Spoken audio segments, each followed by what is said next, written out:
नमस्कार, स्वागत है आप सभी का। यूपी लेखपाल को लेकर के यहाँ पर कट ऑफ को लेकर के बात तो करेंगे ही करेंगे, साथ ही साथ और भी अति महत्वपूर्ण यहाँ पर आप सभी के लिए अपडेट है। जैसे ट्विटर कैंपेन किया जाना है, परीक्षा रद्द हो, फिर से पेपर करवाया जाए, बड़े स्तर पर धांधली और फर्जीवाड़ा हुआ है इस भर्ती में, ऐसा आरोप है छात्रों का, अभ्यर्थियों का।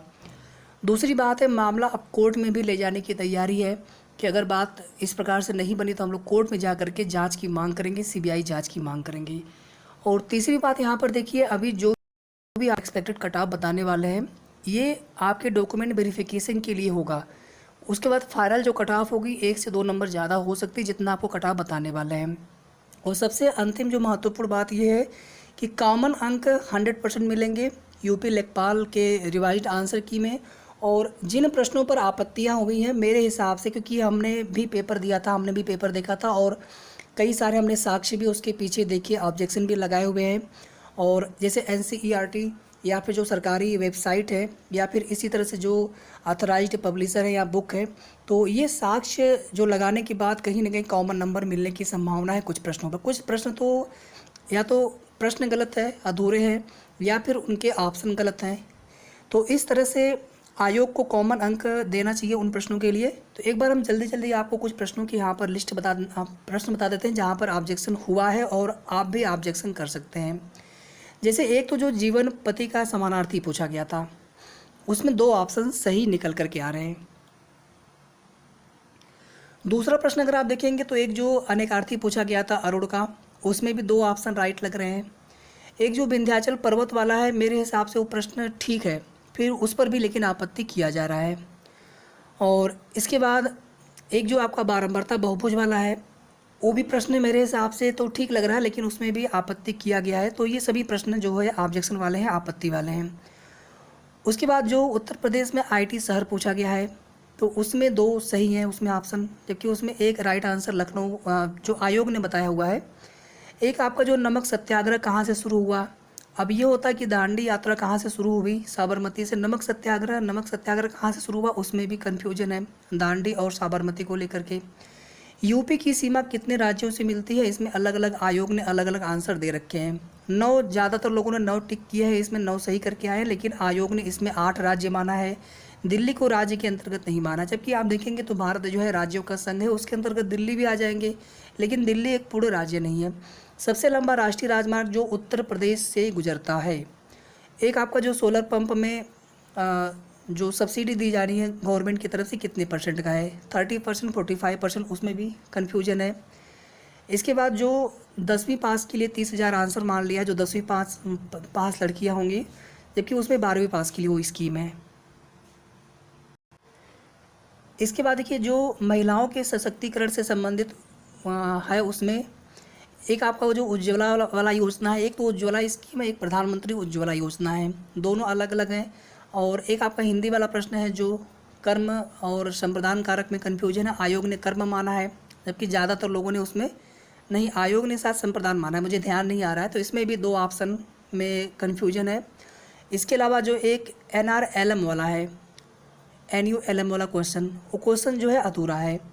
तो इस तरह से लगभग 13-14 प्रश्न यहाँ पर हैं टोटल, या 15 मान लीजिए यहाँ पर। हो सकता है कि इसके अलावा और भी प्रश्नों पर ऑब्जेक्शन किया जा रहा हो। इसमें से 4 से 5 कॉमन अंक मिलने की प्रबल संभावना है, 4 से 5, जहाँ जहाँ पर हमने आपको हाईलाइट किया कि ये प्रश्न कॉमन अंक मिल सकते हैं यहाँ पर। तो 4 से 5 कम से कम यहाँ पर कॉमन अंक मिल सकते हैं। और इसमें से हो सकता है कि आपके 2 ही प्रश्न बढ़ें, 3 ही प्रश्न बढ़ें, 2 प्रश्न आपके पहले से सही हो, तो कम से कम 2 से 3 नंबर या किसी किसी के 5 नंबर और कम से कम 2 नंबर सभी के बढ़ना चाहिए रिवाइज्ड आंसर की में। तो इसलिए जितनी भी आपको हम कट ऑफ बता रहे हैं, फाइनल जो मेरिट होगी उसमें 1 से 2 नंबर तो ज़्यादा होगा, सभी को पता है।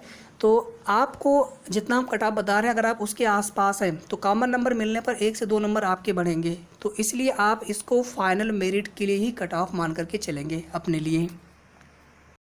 बाकी भर्ती में बड़े स्तर पर धांधली फर्जीवाड़ा की शिकायतें मिली हैं और पता नहीं कितने साल भर पकड़े भी नहीं गए होंगे।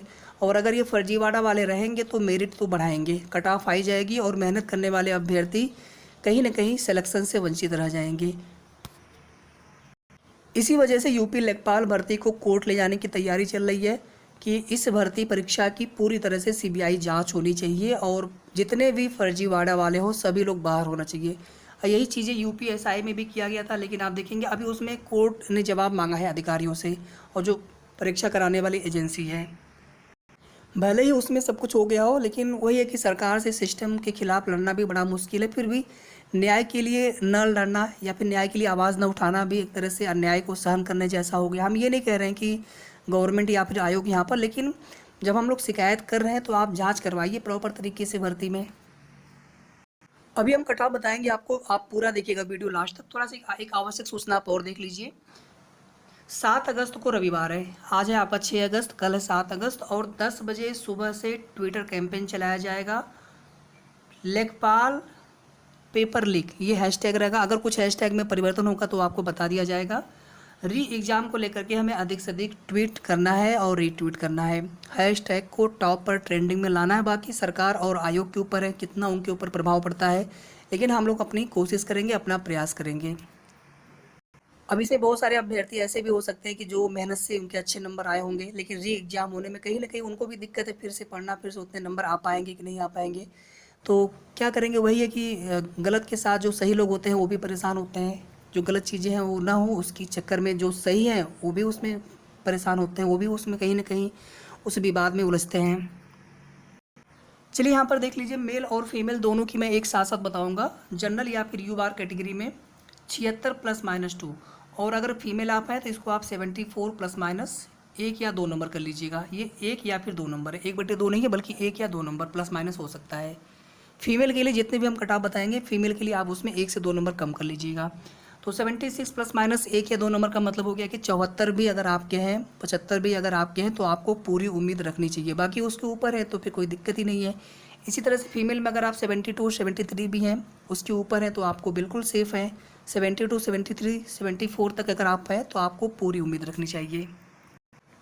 इसी तरह से ओबीसी कैटेगरी में 75 ± 1 या 2 नंबर, यानी 73 से लेकर के 77 तक, या फिर 74 से लेकर के 76 तक। अगर ±1 करेंगे तो 74 से 76 तक, ±2 करेंगे तो 73 से लेकर के 77 तक।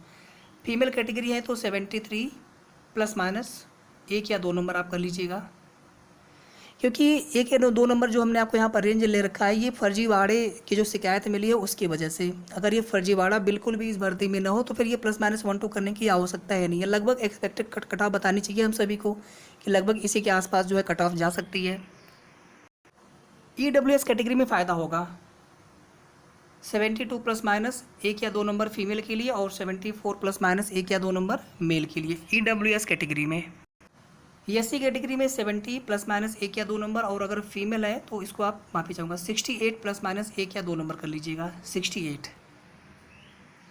ST कैटेगरी में 68 ±1 या 2 नंबर मेल के लिए और फीमेल के लिए 66 ±1 या 2 नंबर।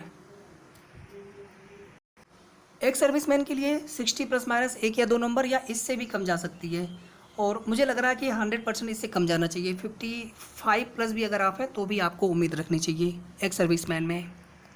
इसी तरह से यहाँ पर देख लीजिए,